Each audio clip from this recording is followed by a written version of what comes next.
I've been playing Pokemon Pocket since the very beginning. And since I'm on vacation right now and this is a pre-recorded video, I wanted to do something fun. I want to go back and take a look at every single set, every format we've had, and talk about them, rank them, see which ones were the best and which ones I never want to see again. Make sure you guys like the video and have subscribed to the channel if you want to stay up to date on all things ranked content. Here's the tier list, and I'll just explain the tiers for you, so never do this again. This is going to be a format I never want to return to or anything similar to it. It was a horrible time. Next up, we have okay but toxic. You know, it wasn't the worst thing ever. I still wanted to play Pokemon Pocket, but there were just too many decks, too many things going on with the meta that were really annoying to play against, or maybe the meta started off fine and then developed into a more and more toxic thing, and by the end of the meta it was basically unplayable. Then we have fun/creative. Of course, this is Pokemon Pocket, so every single format's gonna have something toxic about it. It just is the way this game is. But overall, it was either a lot of fun. There were a bunch of options for decks that you could play that would get, like, you wouldn't just have to play the best deck. There were a lot of options in the metagame that you could still have fun with. And then, or creative, you know, again, there's just a lot of options for you to play. It's a very diverse meta. And then, of course, we have peak Pokemon Pocket. So the way I'm going to do this is I'm going to save the never do this again and the peak Pokemon Pocket tiers for last. And we're just going to start working on these middle ones here. So for our second lowest set, I think I'm going to do Spacetime Smackdown. Now, here's the thing with Spacetime Smackdown. This was a meta that, in the beginning, started off pretty good. It was pretty diverse. There were a lot of different deck options, but by the end, became really, really miserable to play. Let's take a look. I'll show you what I mean. So Spacetime Smackdown introduced a lot of very, very powerful cards, right? You had Rampardos, you had Darkrai, Palkia EX, and then the two, you know, biggest tools, the most prevalent tools we've seen, even still to this day, remain very, very prevalent. Giant Cape and Rocky Helmet, wherever that is.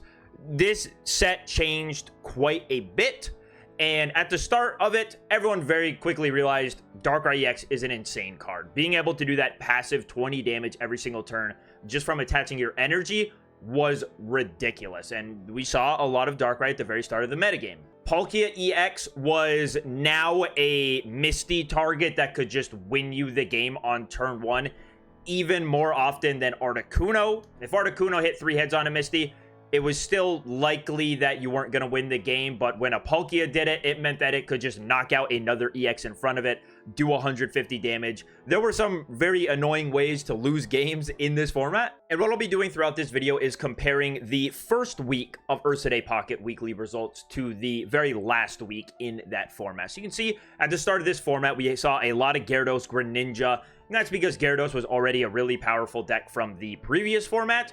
So it makes sense, you know, you bring over the most powerful deck from the last format, and you hope that just because people's lists aren't totally perfect, your ironed out list can, you know, get you some wins and take you to winning that tournament. A lot of Charizard as well, and then a bunch of these Darkrai Magnezones, right? These Darkrai Magnezones were everywhere.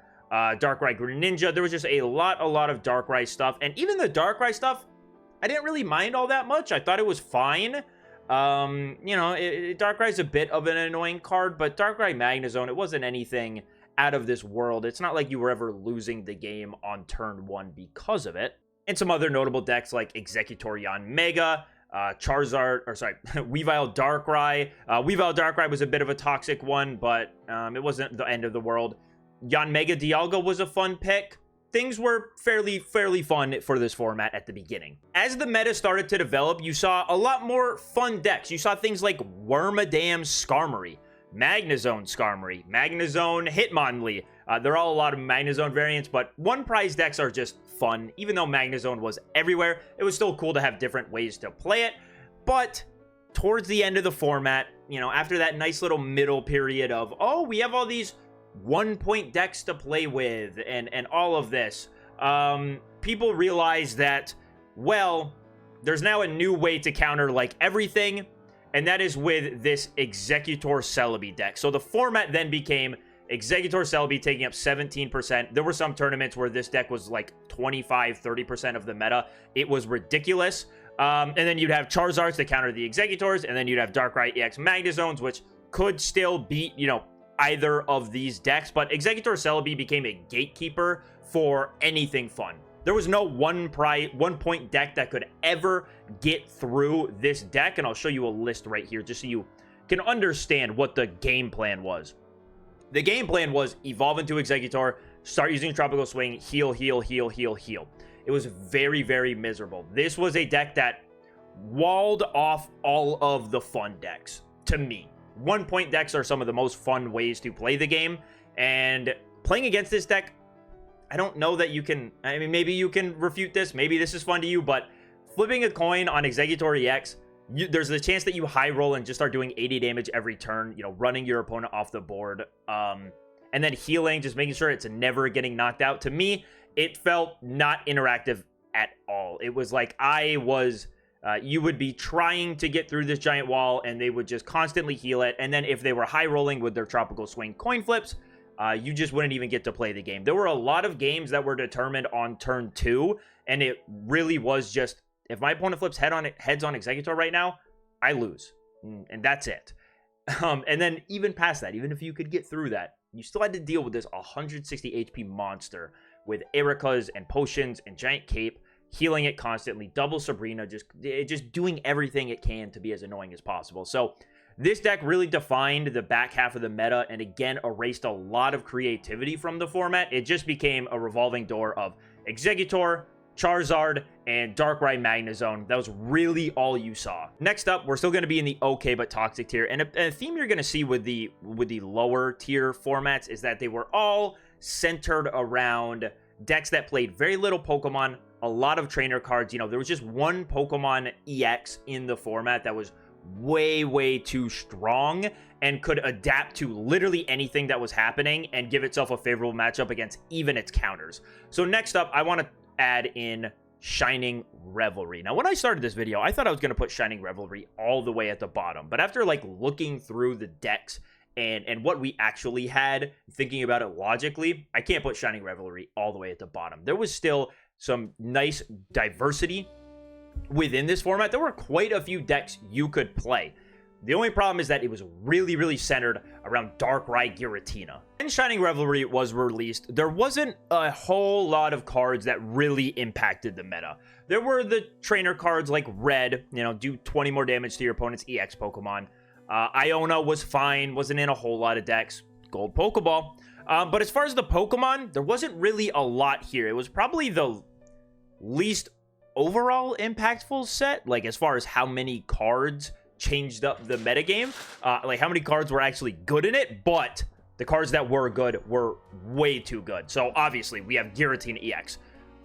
I mean, this completely warped the format around itself. Meowscarada, this Charizard wasn't even a thing until Celestial Guardians when we got rare candy. So for the time, it was really just Giratina and Meowscarada. Those were the only two Pokemon that really saw any meaningful play. The first week results for this included quite a bit of Darkrai Giratina and some Gyarados. You would see this by the end of the format. Darkrai Giratina was the most powerful deck.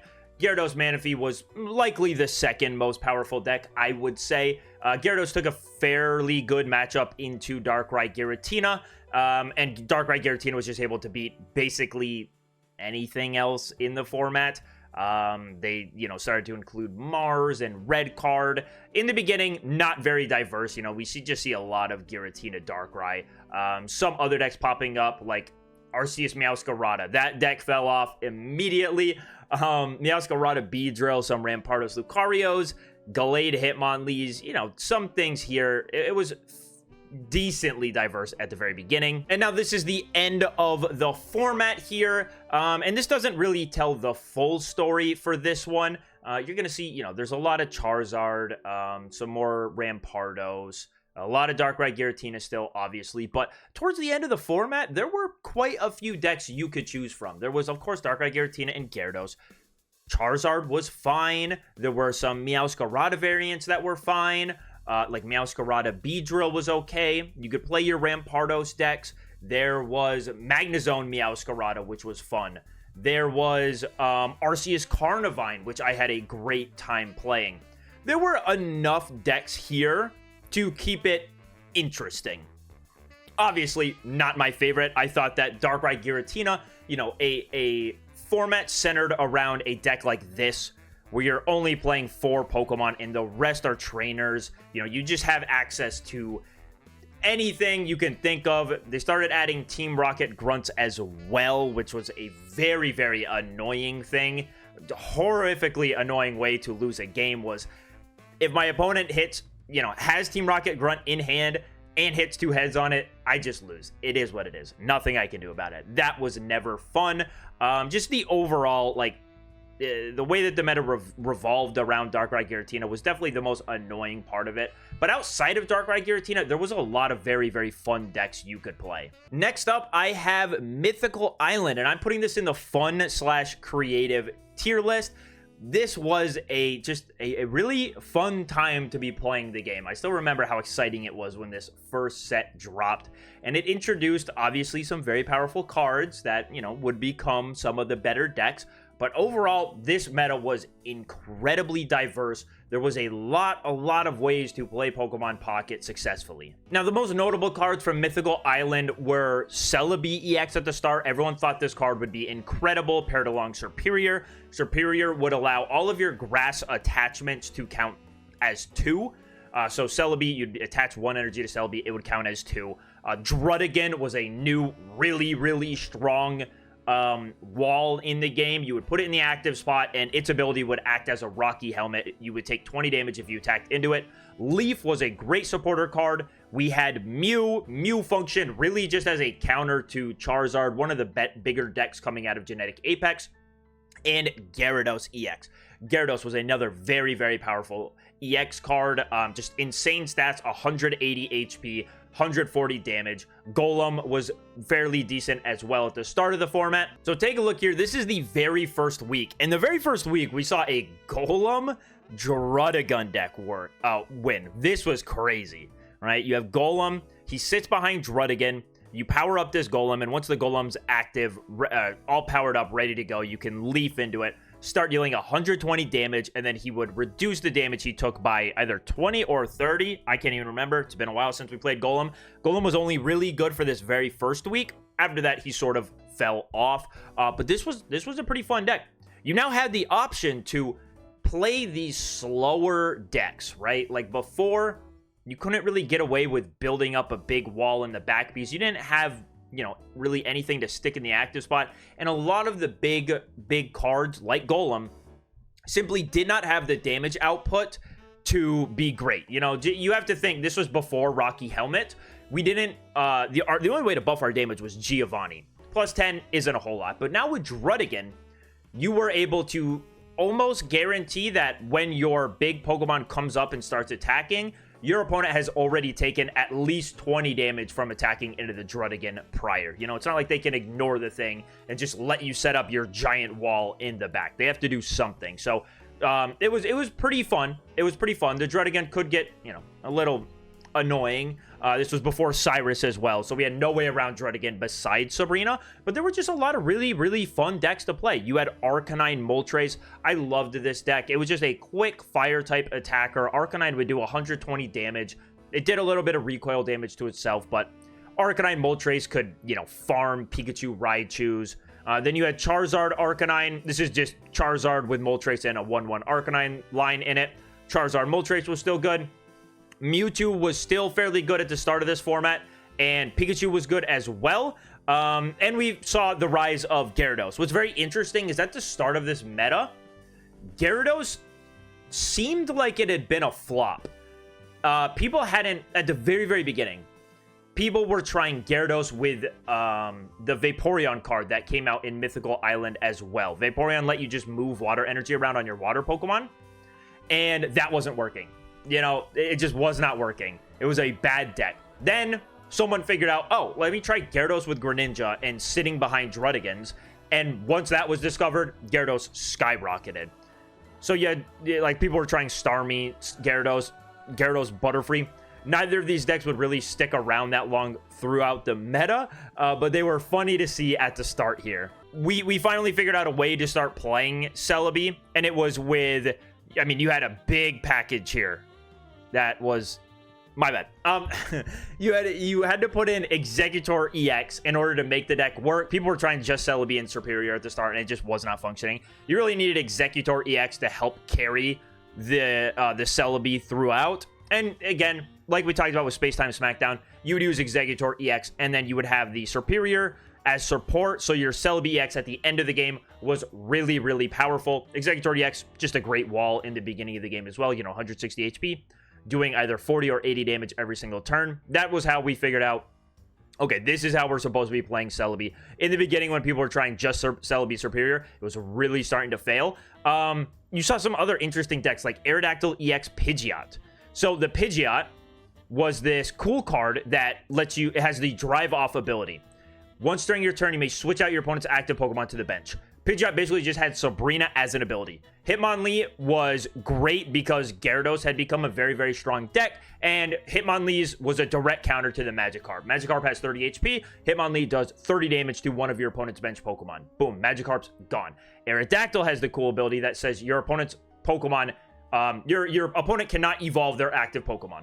So, you had all of this as sort of a way around the Druddigans that were here and the Gyaradoses. You saw a lot of fighting type hate towards Gyarados. This was not my favorite way to do it. I will show you my favorite way to do it because it actually became probably my favorite deck I've ever played in Pokemon Pocket. If I can find it here. Here it is.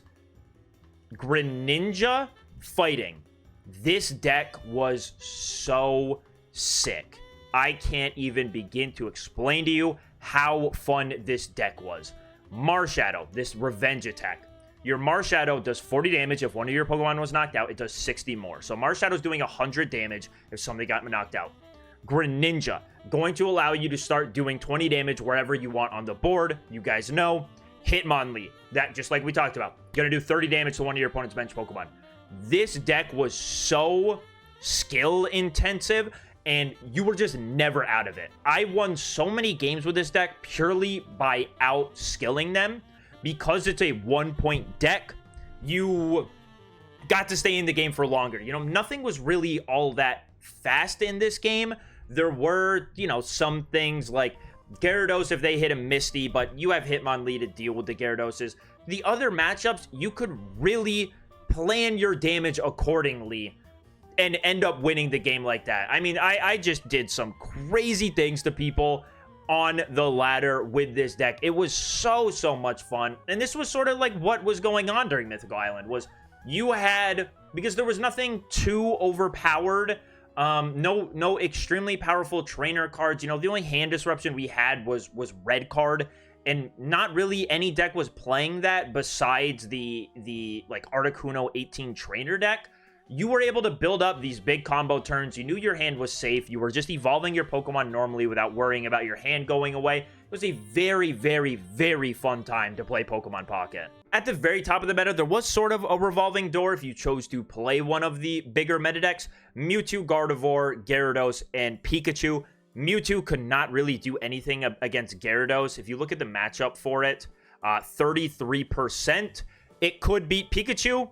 Pikachu would beat Gyarados, Gyarados would beat Mewtwo, Mewtwo would beat Pikachu. That was sort of the route we were on at the top of the meta, but, you know, other than that, you had all of these other great decks to choose from. You had the Celebi variant, you had the Charizard, Arcanine variant, and you had those other Greninja variants. There were a lot of Greninja variants going around. Greninja is probably my favorite card they've ever printed in Pokemon Pocket because of, you know, it's probably just the most skill-expressive card in the game. You know, choosing where 20 damage is going to go every single turn, that is a tough decision to make a lot of the time. And I very much enjoyed all the Greninja variants we could play, as well as all these other decks. You didn't have to put yourself into the revolving door in order to succeed, as I showed you from, you know, how, like what decks were winning during this. You didn't need to stick yourself into that to win a game or to win a tournament in this format. It was just a great, fantastic time. Next, I have Genetic Apex. Now, this might just be nostalgia, but I feel like I gotta give it credit for that. This was the big unknown, right? This was a huge set, start of the game, and no one really knew what they were doing. There was no ranked, so there was no pressure to build the most competitive deck possible. you could kind of just queue on the ladder and have a really great time. I feel like because we weren't, you know, the best deck builders, the best players, you were able to try out a lot of different things and make them work. I'll show you some of my favorite decks from that and just give an overview of the meta at the time. Here's the results from the first tournament, and you're going to notice quite a lot of Pikachu. And there was a lot of different ways to play Pikachu. Pikachu had a lot of different partners. Pikachu EX, if you don't know, because he hasn't really been a thing for a very, very long time. I can show him off right here. Pikachu EX, he did 30 damage times the amount of bench lightning Pokemon you had. Crazy that an EX doing 90 damage was what was the strongest in the game, but this is how it was back then. You could play him with a bunch of different variants in order to make the deck function better. You had Zebstrika for some matchups. You had Raichu for other matchups. There were just a lot of choices when playing this deck. Then, of course, you had Mewtwo EX. Another insanely powerful card that if you've just started playing, you have not seen anything of Mewtwo. And we had Charizard EX. Different Charizard than you're used to seeing. This Charizard does 200 damage for 4 energy. And you paired that with Moltres, which accelerated fire energy onto your fire-type Pokemon. This definitely was a revolving door meta at the very top. Pikachu, Mewtwo were like fairly close in matchups, and then Charizard would dominate Mewtwo, but had a tough time against Charizard. But as the meta went on, we started seeing some pretty fun developments for it. Taking a look at some of the more fun decks to the format, this, I remember when this happened, this was like the coolest thing in the world. So Charizard, like I was saying, Charizard took a good Mewtwo matchup, but a bad Pikachu matchup. It simply was not fast enough. And you couldn't really play Arcanine because of how good Mewtwo was, and Arcanine just did not stand a chance against Mewtwo. So, we included a 1-2 line of Arcanine. When have you seen this since? This is unheard of in today's Pokemon Pocket. You would never run a 1-2 stage 1 line, but this was correct. This is what you were supposed to be doing. And that was so you could pivot. If you're playing against Mewtwo, okay, we know we're going in on the Charizard. If you're playing against Pikachu, okay, we know we're going in on the Arcanine. This was before Rare Candy, so even though today Charizard can get set up very, very quickly, in this format, you know, you had to look for the Charmeleon, you had to look for the Charizard. So it was just too slow to deal with Pikachu. We started using the Arcanine. Next, like Wigglytuff, Arbok. Look at this, man. You used Arbok, or Weezing, to be a wall in front, poison your opponent's Pokemon, do some chip damage. Did fine into Mewtwo. You know, Mewtwo really took a very, very bad matchup to this. Arbok could just corner. It would knock out the Mewtwo's very quickly because Mewtwo was weak to Dark. It could also get early knockouts on Ralts or Curlias as they tried to set up their Gardevoirs. And then you had Wigglytuff in the back. This Wigglytuff card was very, very funny. All Wigglytuff really functioned as was, okay, Arbok and Weezing were not enough. Wigglytuff's attack is going to do 80 damage and put my opponent's Pokemon to sleep. If they stay asleep for this turn, I win the game. That's really all Wigglytuff was here for, was putting the game on a 50-50. And then my favorite deck of this format, one of my favorite decks of all time, was Executor Greninja. And just an overarching theme I want to talk about and why I think Genetic Apex was so fun. Look at all the Pokemon we're playing. Look at all these options. We have Executor. We have the Greninja to damage our opponent's Pokemon wherever. We have the Wigglytuff as that late game. My opponent set up way too well. I need to put it on a 50-50 to win. Going back to the like, we have Arbok, we have Weezing, we have Wigglytuff. We have all of these attacking options, which is something that is very, very rare in today's meta to have all of those options in a deck. And it's just some of the stuff that makes Pokemon Pocket the most fun to me, having all of those options. To wrap up my thoughts on Genetic Apex, I think while the format wasn't perfect and we had some definitely overpowered decks, there were so many cards to play with. Look at this, total cards, 286. There were so many cards to play with, and the format was Pokemon-centered, not trainer card-centered. We had research in Pokeball, which goes in every deck. It still does, but there was really very few options for you to play just as little Pokemon as possible and be successful. The only deck that could have done that was Articuno 18 Trainers, which was not fun to play against at all. But all the other decks were filled with Pokemon and had a lot of different options for attacking. It was just a really, really great time to play the game. Extra Dimensional Crisis, I'll try to just give an early ranking. I am leaning towards it being fun creative, but I could see it by the end of the format going into Toxic. I don't think it'll be worse than Shining Revelry or Spacetime Smackdown. There are some very fun decks to play. There is Buzzwole Pheromosa, which is a very, very strong deck, but I think is very fun and skill intensive because you're using Pheromosa, which is a damage pinging card. You're doing damage to the bench. You need to plan that appropriately. Buzzwole and the Celesteela work so well together. It is just a really, really fun deck to play. And then there are some decks that are also very powerful and seem very linear and really, really strong, like Silvally Rampardos. Now, Silvally Rampardos does have some definite weaknesses to exploit. You know, if Red Card and Mara start coming back into the format, you are able to keep your opponent out of the Rampardos. It's going to be tough for them. Pheromosa, Buzzwole deals with it fairly fine. You know, you're using Pheromosa and pinging that Skull Fossil every turn before they get their Silvally set up. The mirror match is abysmal. The mirror match is really just who went second. Other than that, you know, the only way you're coming back into the game if you went first is if your opponent is not drawing what they need. But them getting that first turn attachment and that first turn damage off on your type null is very, very ridiculous. It's hard. It's extremely hard to overcome that. So the mirror match is abysmal. But the rest of the format, you know, you still have good decks like Charizard you can play. It seems to be very, very diverse at the moment, which makes me hopeful that this is going to be a really, really good set. Okay, we are going to complain before we gush. All the way at the bottom and never do this again. Triumphant Light. This format was incredibly centered around one deck. And not only that, you saw previous decks start to change and just become more toxic because of this, of the best cards that came out in this set. It just overall was a really, really miserable time. You were only ever playing against one deck. One deck was dominating every single tournament. Just not fun. Let's go take a look. I'll show you what I mean. So this format was ruled by Arceus Dialga. I'll open up a list here and let you see what is going on here. We had Dialga to power up Arceus, and then Arceus would start swinging. You had heals to keep Arceus healthy, Dawns to help power up the Arceus faster, and you got to play all of these trainer cards. This was so bad. This was the first time that a deck like this was really this powerful, where you're playing so few Pokemon, all giant big EXs, without any sort of supporting cast besides those EXs, right? Like, you're only ever attacking with Dialga or Arceus. There's no real support Pokemon here. The Shaman was, you know, if you could have, you probably would have wanted, you know, another card. Like, the only reason why Shaman is here is because, yes, the healing is nice, for sure, but it also, you needed more bench Pokemon for Arceus. Like, this would have been like a Giratina Darkrai if Arceus did not need that extra bench Pokemon for the damage to do full effect. Then, to deal with Arceus Dialga, you had Rampardos. Rampardos Lucario was, while having a lot of Pokemon to choose from and a lot of attacking options, really always felt very high rolly.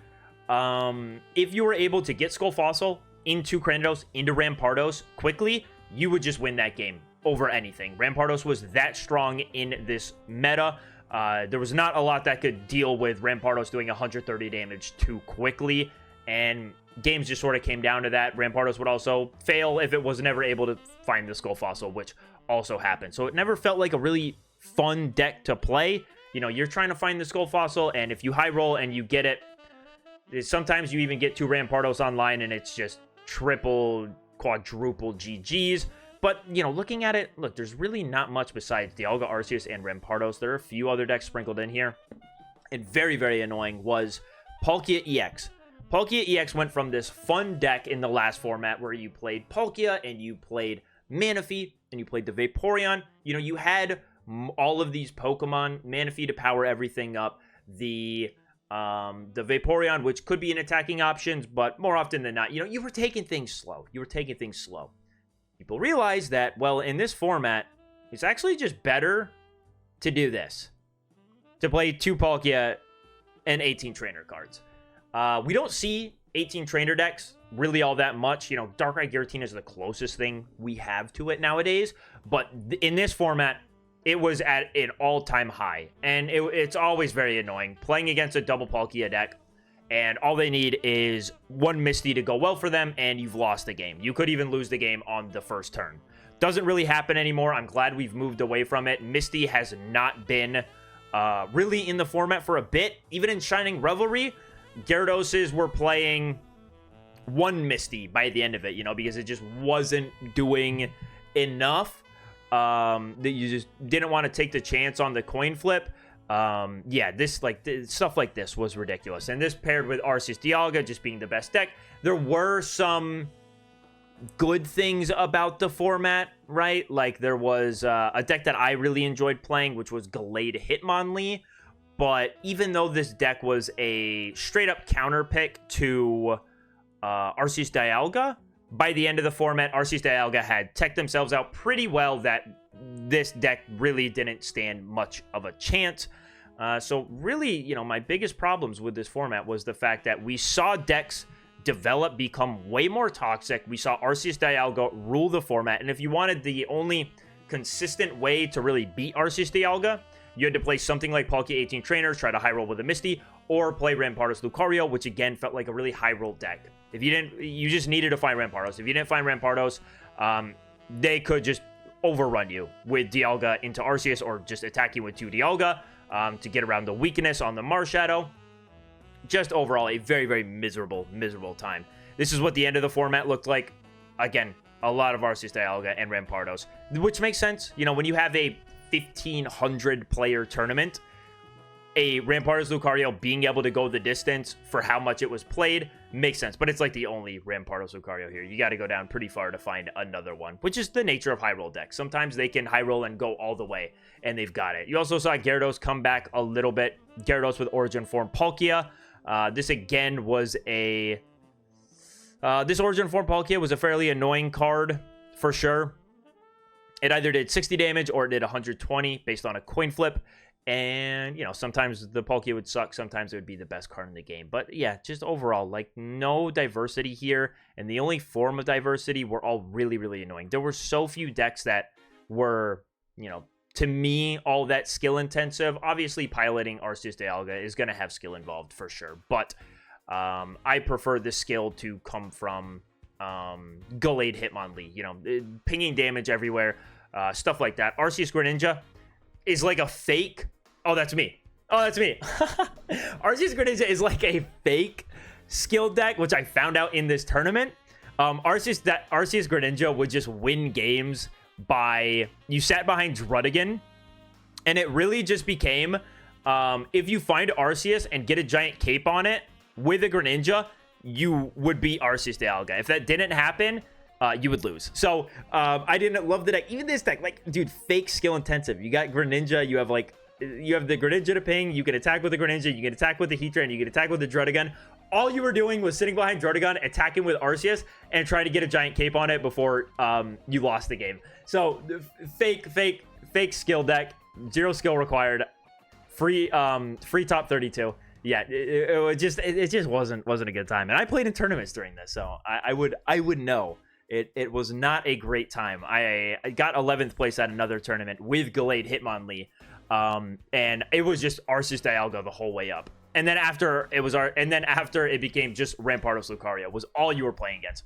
Arceus Dialga, Rampardos Lucario, the only decks you were realistically playing against, and it was not fun. There's only one set left, so you know what it has to be, and it is Celestial Guardians. If you think that this format was simply who drew rare candy first, I am sorry to tell you, you might not be skilled enough. This absolutely was not the case. This format had some of the most skill-intensive decks to pilot, and players were rewarded for it very, very heavily. While not every deck was incredibly skill-intensive, the better decks at the top of the meta were. They were very, very hard decks to play. Probably the most difficult decks to play in Pokemon Pocket's history. And if you were good enough of a player to pilot them correctly, you were never out of it in any matchup. Very likely that most of you have played in this format, but just looking over it, I mean, Rare Candy, the biggest card, right? Tapu Lele insane, Decidueye, Incineroar, Solgaleo wherever he is, Lusamine, Poison Barb, Leaf Cape, Ilima, Guzma. A ton of great cards in this set. And really, oh, Oricorio. How can I forget about my boy Oricorio? Just so many great cards that weren't, you know, outright broken. There was nothing from this set that really became, you know, like, this is the meta now. This is dominating it. If your deck doesn't beat this one, you stand no chance. It was just a great set. It unlocked so much potential for even decks in the past that we had completely forgotten about and written off forever. Rare Candy gave these decks a new life. It was just an incredible set for this game. The big story with this format, as far as, you know, the best decks go, were Darkrai Giratina, of course, stuck around, Greninja variants, Oricorio things, and then these big stage 2 attacking decks. Even though I don't love Darkrai Giratina as a deck, I don't like playing it. It's just not my play style. In this meta, it was relatively fine. It's not like it was incredibly broken, and even towards the end of the meta, I wouldn't say it was the best deck. It was the most represented deck, or close to it, but definitely not the best deck. So out of this first tournament, you already see a really interesting deck winning. Giratina, Greninja, Snorlax. Just a super cool deck. And this deck was a lot of fun. You have Greninja to ping damage. You have Snorlax. He's going to sit up there. He's going to wall. You get to use Berry to attack with him early. And then you get to power up the Giratina in the back as your big end game attacker. I like Giratina in this role a lot more than in Darkrai Giratina from, like, my perspective of how I enjoy playing the game. But you saw things like this. Like, this is a really cool deck. You have Greninja as an option, Snorlax and Giratina. You have damage pinging every single turn. Some really good trainer cards in order to help you win those games. You have things like Magnezone, Oricorio, which Oricorio, to me, I don't have a problem with Oricorio. I really don't. Oricorio is... this is a card that is not new to any sort of Pokemon...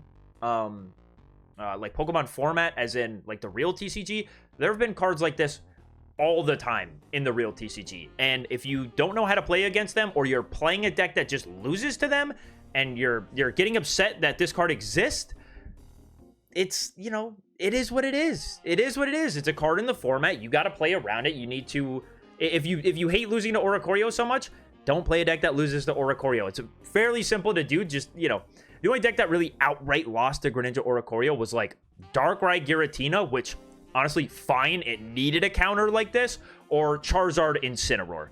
And Charizard Incineroar already, it was a fine deck, but I didn't love it. It's very linear. You know, Oricorio farmed decks that were really linear. So I don't have a problem with Oricorio. I really don't. And there is still ways to beat it. Not really as Charizard and Incineroar, but even Darkrai Giratina. You know, they started teching in the Kamala. They had ways to answer it. It's not like this super overpowered card that is impossible to get through. It's just about you playing a deck that considers Oricorio a real threat. And if you're playing a deck that the deck says that it's not a real threat, but you're saying it's a real threat, it's on you. You also had Garchomp finally became decent with Rampardos. This was a really high roll deck. Probably might have been my least favorite deck in the format, because it really was just, you know, if you high roll, you win. If you don't, you lose.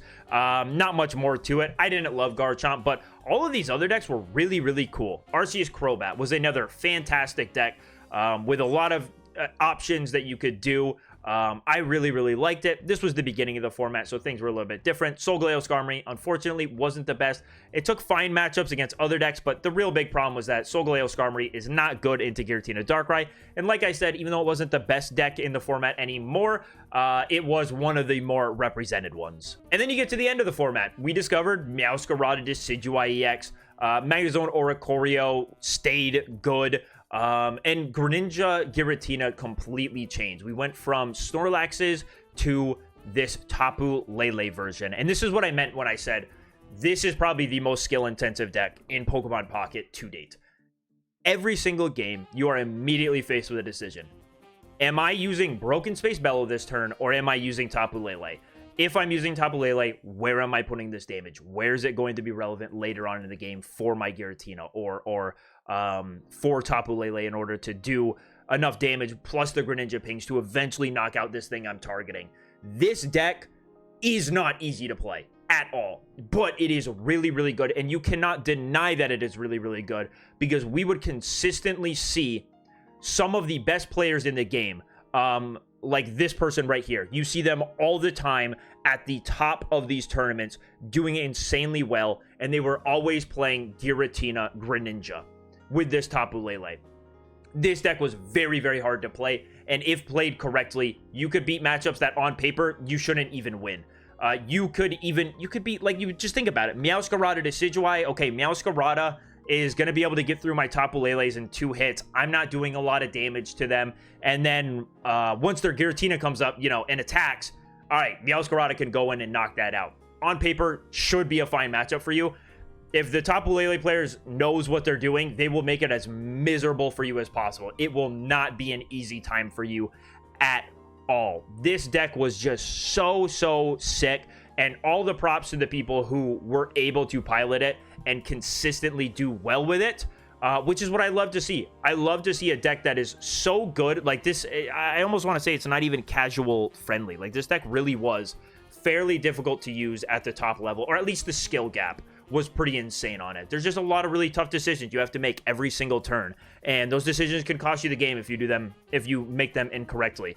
Other cool deck, you know, Meowscarada Beedrill. There were just a ton of really sick decks. And also, shout out to Edgy Fellow. You saw things like Gengar Tapu Lele towards the end of the format. Like, what? Dude, when are you going to see a deck like this again? Look at this. Gengar doing 70 damage, and it was able to do this insane at a 3,000 person tournament.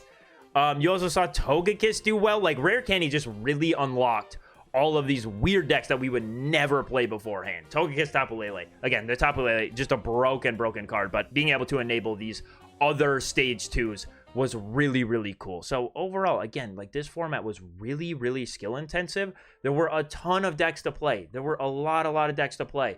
Just look at how many decks we're seeing here. Yeah, Meowscarada Decidueye was pretty insane, but other than that, I mean, there were a lot of options that you could use in this format. It was just the Rare Candy just opened up so many possibilities. And Fernape Turtonator, man, this was the first time Fernape ever did anything at all. It was great. Again, Charizard found a way through Oricorio. You just pair it with Turtonator instead of Incineroar, or you just try to not hit.